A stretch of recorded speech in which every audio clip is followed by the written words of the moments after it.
So let me introduce the next phase of our gathering, which is a podium dialogue. We are inviting guests to dialogue on a very important subject that's with us throughout the years and decades of the integral movement. Ken Wilber showed up first in the movement of the transpersonal psychology, and he was identified and called as a transpersonal psychologist.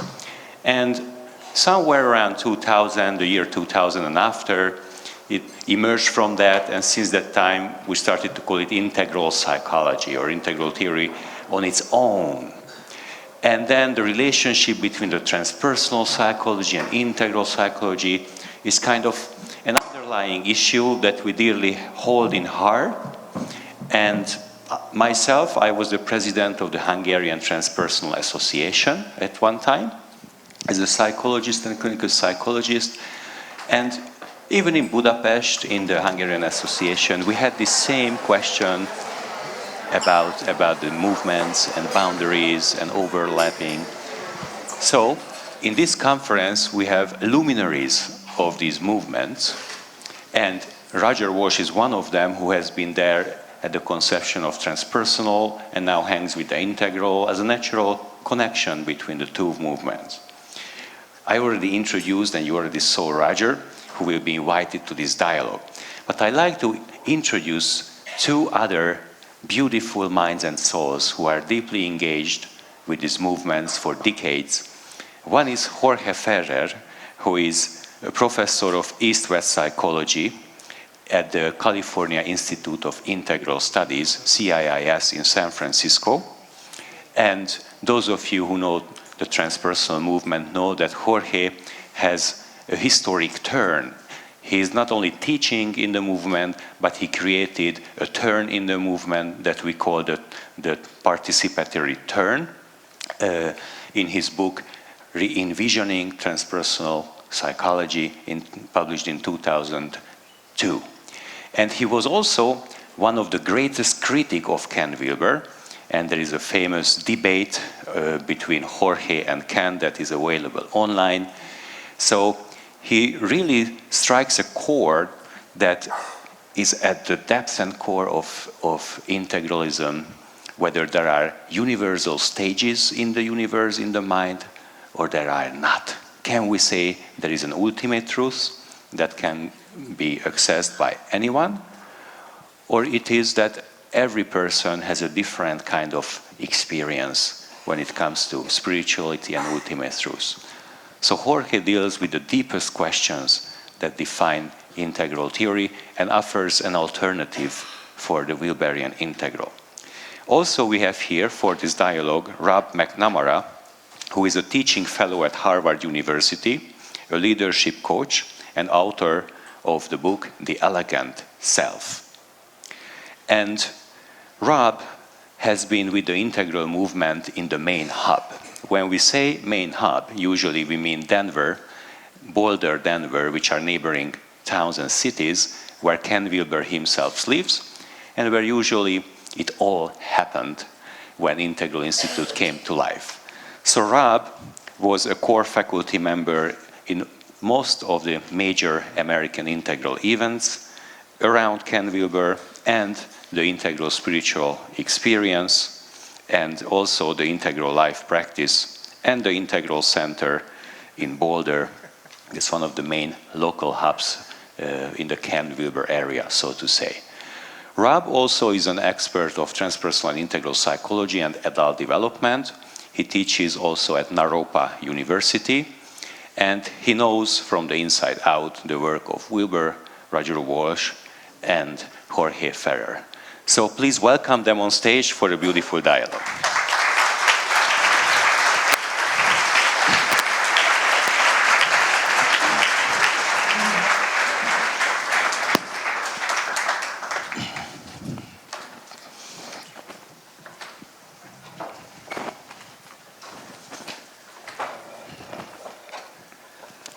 All right, everybody, welcome.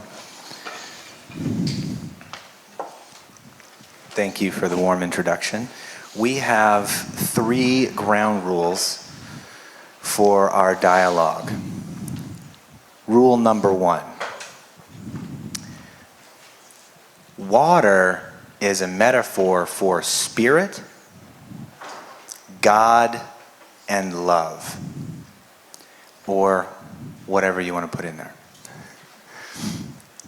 Water is a metaphor for spirit, God, and love. 2,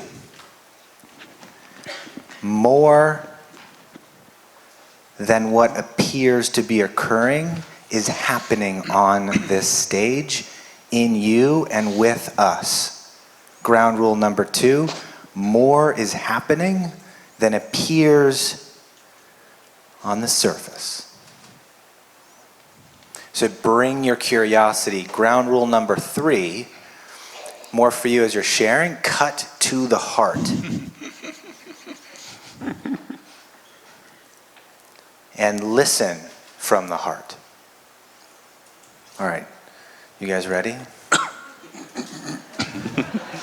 Okay, so here is the first vignette, and I invite you all to enter into this vignette, right? And join with us. Okay, these guys are wearing black jumpsuits and they have masks covering their faces, and they are just about to enter into a museum with an exquisite piece of art that is needed for the collection. They've been all over the world, east and west, north and south, inside, outside, upside down, inside out. They've been collecting and gathering all of the world's greatest treasures, and they fit it in this black van. And they're prancing out. They've got it. They open the back. They put the piece of art into their black van. Now, the thing that's important, now listen carefully, it's a featureless black van. They don't want to get caught. There's like no features, and it holds everything in there. And Roger is so excited, he just jumps right in. Just right in with all this beautiful art and generative specimens of humans' intelligence. Jorge can't control himself, jumps right in on top of him. Somebody's got to drive the van. Bam. Slams the door shut, right? This guy runs in, hops in the car, and the heist is complete, but they need to get away, right? So, slams on the gas, racing through the town, making their way through, weaving back and forth, and takes a hard left. Go ahead and steer. You should kind of be joining. You guys are kind of rocking around. Yeah. And makes their way onto this beautiful bridge, this gorgeous, elegant bridge that's reaching out into the horizon. And overcome with delight, Bence leans back. He just, with a glimmer in his eye, just looking at his two fellow comrades in delight, and doesn't realize that he pulls the steering wheel as he's going, and boosh, they crash through, and they're careening through space. Oh my God, so you guys are now freaked out? A little bit of freak? You're freaked out? Splash into the water. Splash into the water. You guys, the small selves, are a little panicked. The water's starting to kind of flush in. You're trying to open the doors, but this featureless van, you can't get out. There's no getting out. But you guys are fluttering around trying to make your way out. The water's rising. The water's rising. The water's rising. And when the water line envelops their hearts, Roger relaxes.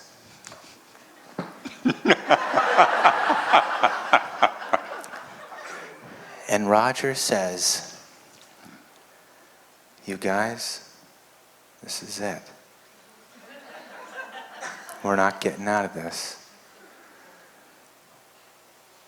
My estimation is we've got about 3 minutes each to share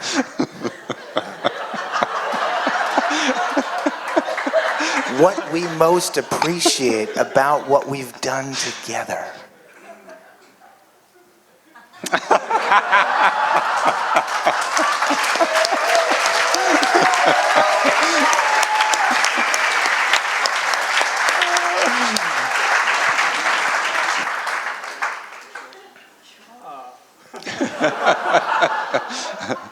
That wasn't the introduction I was expecting. So I'm on? I'm on. Okay, so what have we done together? Let's see. It's been a wild ride, but over the last several decades, there's been a recognition that we as human beings are far vaster, more mysterious, more profound, more transcendent, have vast potentials greater than we ever recognized. And it would be good if you could hear this. And that discovery has gone in several phases. In the 60s, there was a radical transformation of our culture, first through the advent of psychedelics, then through the introduction of contemplative practices first from the East, then a re-emergence of practices around our own Western traditions, all of which opened the recognition to our society that consciousness is far more fluid and has far greater capacities and potentials than we ever realized. And our culture is still reeling and trying to make sense of that. We are in the process of what anthropologists call moving from a monophasic culture, which orients itself around one state of consciousness, to a polyphasic culture, which recognizes and orients its worldview and its understanding of itself and the culture from multiple states. So transpersonal psychology emerged as the first school of psychology to recognize and appreciate the importance of altered states, the recognition of these potentials, and the first to begin to synthesize among multiple cultures of East and West and the wisdom of these traditions, and to bring wisdom back into our Western psychological world. And then with Ken's great synthetic genius, he started in the transpersonal movement, but he recognized that the interconnection of all things in a way which no one really has appreciated so fully before. So he added dimensions of not just altered states, but psychological development, the four quadrants, these domains, the types, giving us a far larger picture of human beings than we've ever had before. And our work now is to take the best of the world's great traditions, the accumulated wisdom and insights and discoveries of humankind, and to try and make sense of them in contemporary language. And Carl Jung had a term for this, a Gnostic Intermediary. A Gnostic Intermediary is someone who imbibes the wisdom of a different culture, translates it into the language and concepts of their own culture, and thereby makes this understandable to all. So our job, each and every one of us, is to be Gnostic intermediaries, imbibing the great wisdom from the world's history and the world's cultures and different traditions, formulating it in the language of the contemporary psychology, transpersonal, integral, and bringing this wisdom to the world. What a privilege.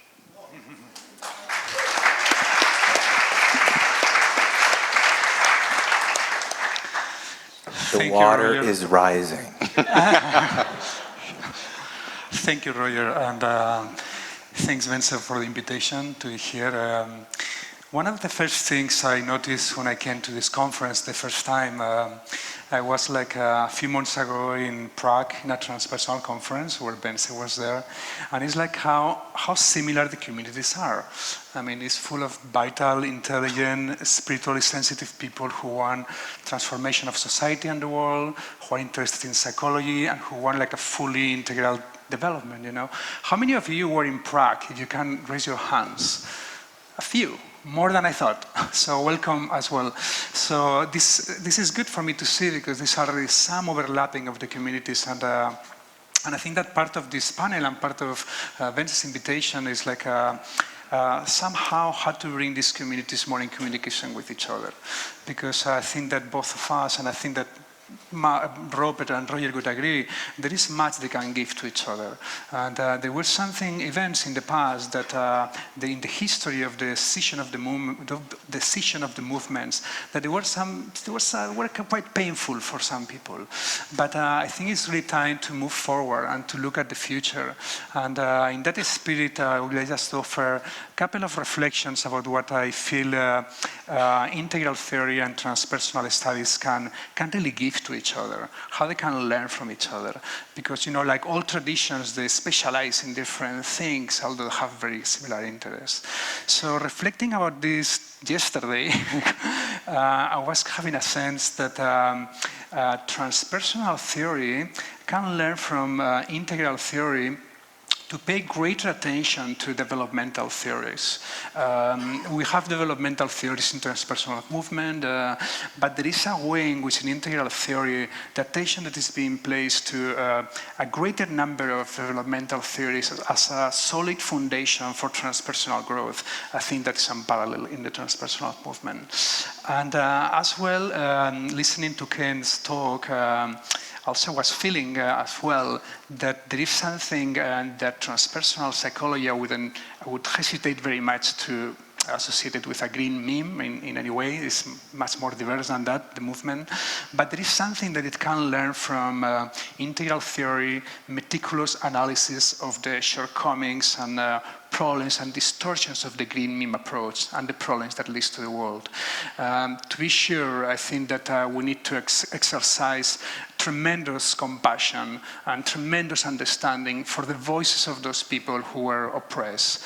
But that doesn't mean that we need to kind of like justify multicultural chaos and entitlement in the levels that we're seeing today. And I come from CIS, that is kind of a transpersonal institution, and I have seen symptoms of those problems, with identity politics and multiculturalism, things that are very important that we all want to support, right? But at the same time, there is an analysis here that I think the transpersonal community can also learn from. So moving, there is more I could say in that side, but just for the balance, I'll go to the other side and then we'll move up.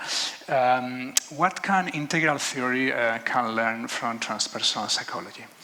My frank sense, honest sense, is that it can learn to be a bit more modest, a bit more humble in some of its claims. In particular, claims that there is only one way to go to move from green to yellow, and that it goes through that particular sequence of stages leading to this kind of like non-dual goal. The experience of people I've worked, my own experience, and in my reading of trajectories of so many spiritual individuals, past and present, is that there is a variety of ways in which people can move from green meme to other places. That there is a variety of endpoints, not just non-dual, but there could be other endpoints. We have like over 200 religious traditions in the world. So that one particular tradition, let alone one single person, has got the right or more truth or more superior truth than the others, I think is something to contemplate with certain pause. And I think this is very important. Also, the tendency to approach alternative integral visions that are not in agreement with integral theory as necessarily belonging to lower developments of understandings. I think that's like a problem that in order for this beautiful community to enter into dialogue, not only with transpersonal psychology, but with many other traditions, I think that there is something that you need to bracket those things, to enter dialogue in a different way would be much more fruitful in my understanding. And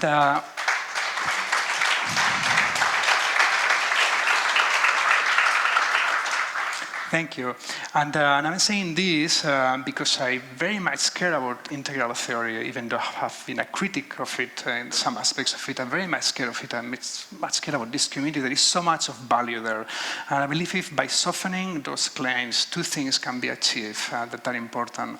On the one hand, integral theory will be able to be more in contact with other fields in the academia, like religious studies and integral education, other fields that they don't take integral theory too seriously precisely because of those claims. And I go to American Academy of Religion conferences all the time. I've had many conversations and I always hear the same, like, well, that's not really serious. They are just doing something that has been done in the history of religions for decades, arranging different traditions and states in a particular thing, but that's completely arbitrary.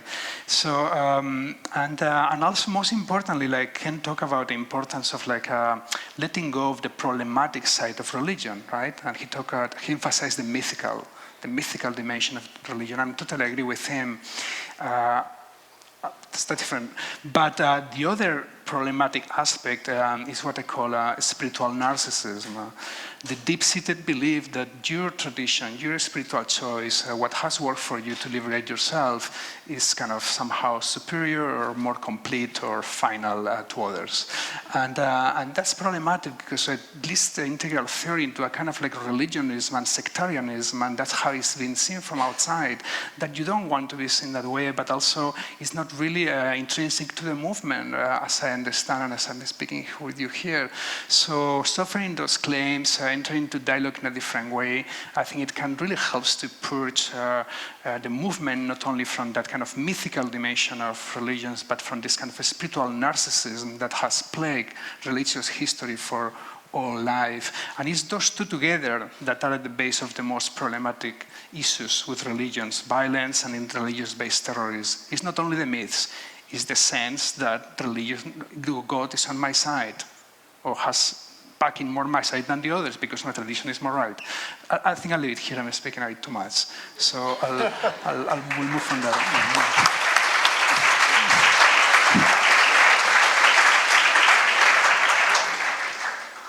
So I try to compose a short message at the end of my life now, so to put in a bottle. And I also notice here in the van that there are fish in the water, and the fish are kind of comparing notes. Hey, you have a gray fin. Yes, but your fin is colored. And they see that they are different. And it's one thing that they don't notice, that they are living in the water. Because it's so obvious that the last thing a fish would think, that we are in the water together. So I see a little similarity here, that what got me into transpersonalism and integralism is that I felt that psychology has to have spirituality in it. And I think this is the mission that drives transpersonal psychology, that drives Ken Wilber, and probably that drives all of us. So even if we debate on whether there are universal stages that are described by Ken, or whether it's not the last model we should use and there are alternatives, it's fine what color the fins of us are, but actually we are embodying the same mission, and for me this underlying mission is just more inspiring to focus on. And if I focus on that mission, I feel brotherhood, sisterhood, love to Jorge, to Ken, to all of you. And when I met Jorge as the biggest critic of Wilber, I was expecting some rigorous guy with hard look, but I found a warm-hearted guy, a loving guy, a well-connected, very intelligent and skilled person, and I felt deeply connected. And this connectedness is somehow just more important than which is the ultimate model of reality. And I want to put out this message there.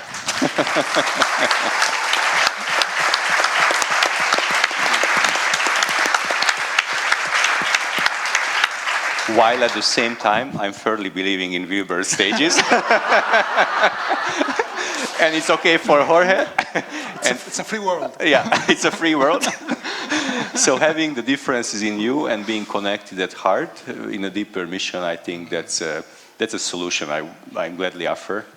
And to finish my message for the battle, I as a psychologist feel that in the lower left quadrant, society basically entitles us, psychologists, psychotherapists, to be the priests of the modern world. We are the healers, the priests of the modern world. If someone has a mental problem, we go to a psychiatrist or a psychotherapist, most probably.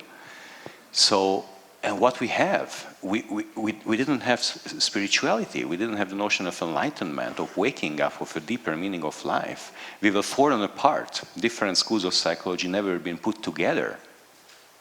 And it was Ken Wilber for the first time who put it all together. There were some minor syntheses here and there, but an all-encompassing model, putting it all together, for me as a young psychologist, it was like, wow, this is what we need. Not just because of a personal preference, but because of the felt sense of responsibility, that if we are the new priests and healers of the society, we need to have a model that includes all aspects of human being, including the ego and the transpersonal self. So thank you.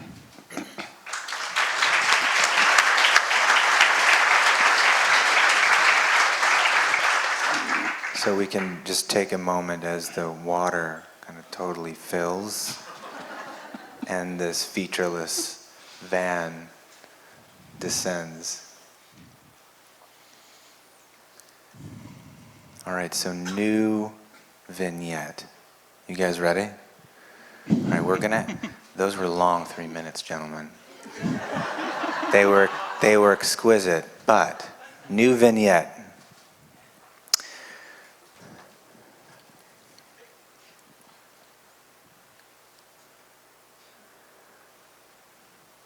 Bence is having an affair.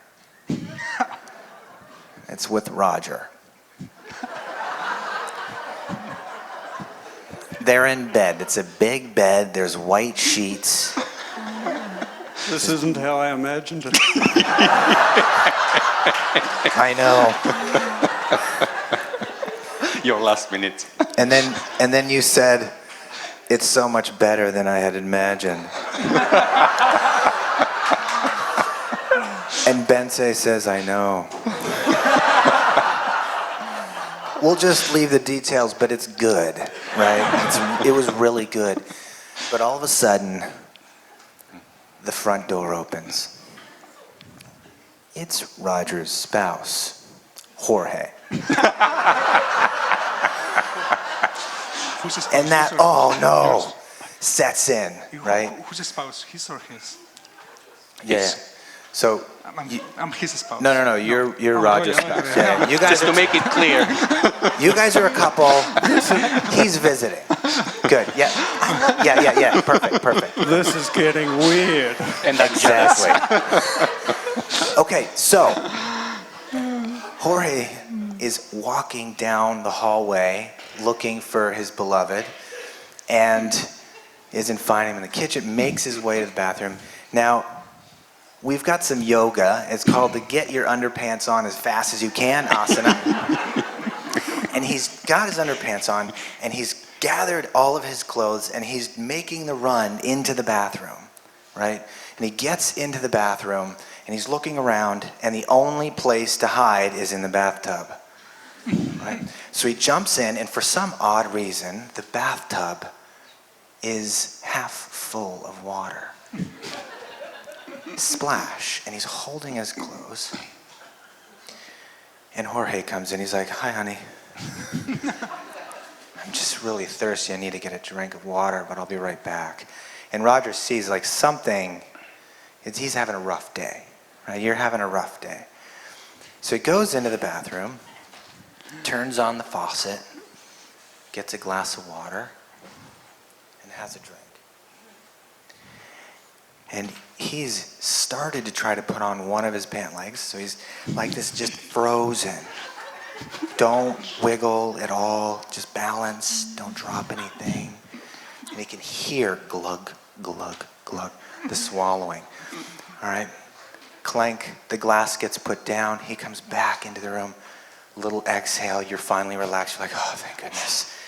Just putting on his clothes, they're getting kind of soppy wet, because pants and water everywhere, it's like starting to kind of seep up his legs. And Roger knows that something's up, so he asks Jorge this question. How do you hurt? How do you hurt? That's the question that Roger asks. And he hears it. And he's curious. How do you hurt? How did I hear? How do you hurt? What? How do you hurt? Oh, how is my heart? Yes. How do you hurt? How do I hurt? How do you hurt? Oh, yeah, yes. It's a difficult question to even get. In your heart. But Yes, how yes. do you hurt? Yes. Yeah. There was like some unnecessary rudeness in my interactions in the store, Roger. Can you help me with that? I don't want to feel that.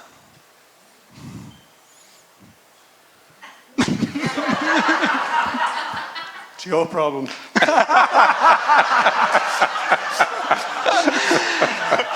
Let's go into the we space, please. So you're saying that there's some unnecessary, what was the word that you used? Rudeness. Rudeness. Yes. So, Roger, what do you have to say in response? Like there's an unnecessary rudeness. What's like the simple statement that you want to say in this moment?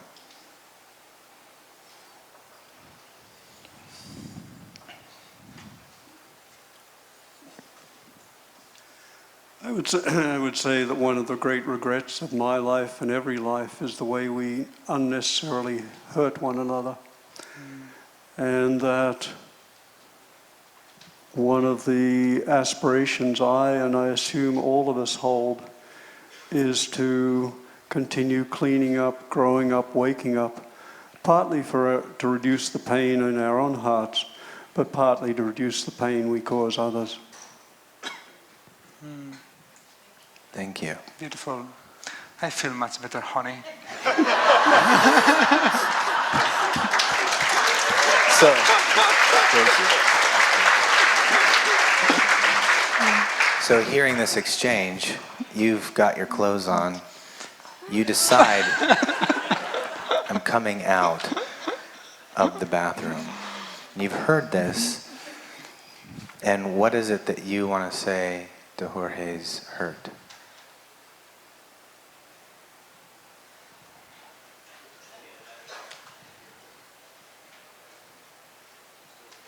We love you. We love you anyway.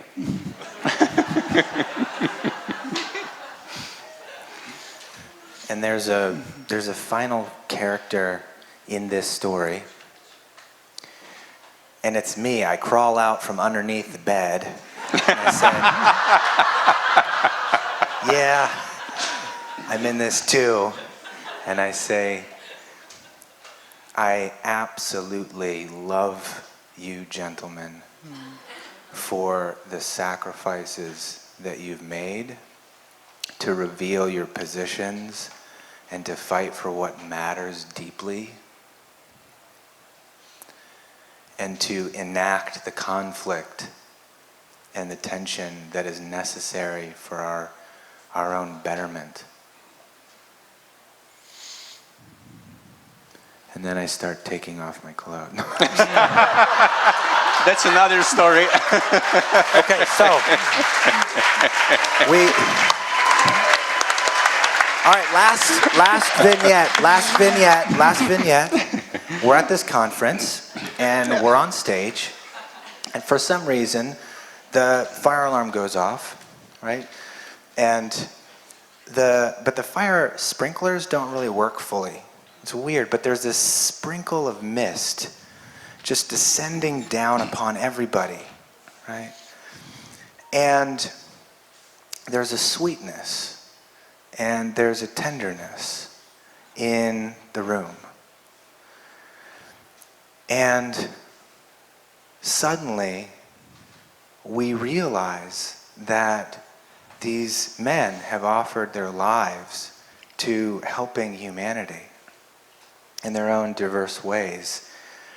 And what they get on the count of 3 is a rousing standing ovation for the work that they've given us.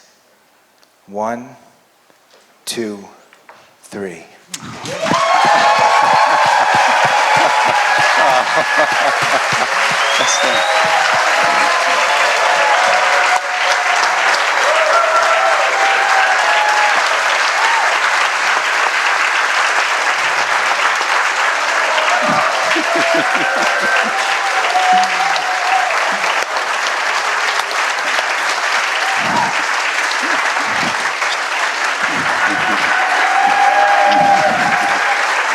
Thank you. Thank you so much. Thank you so much. That's great.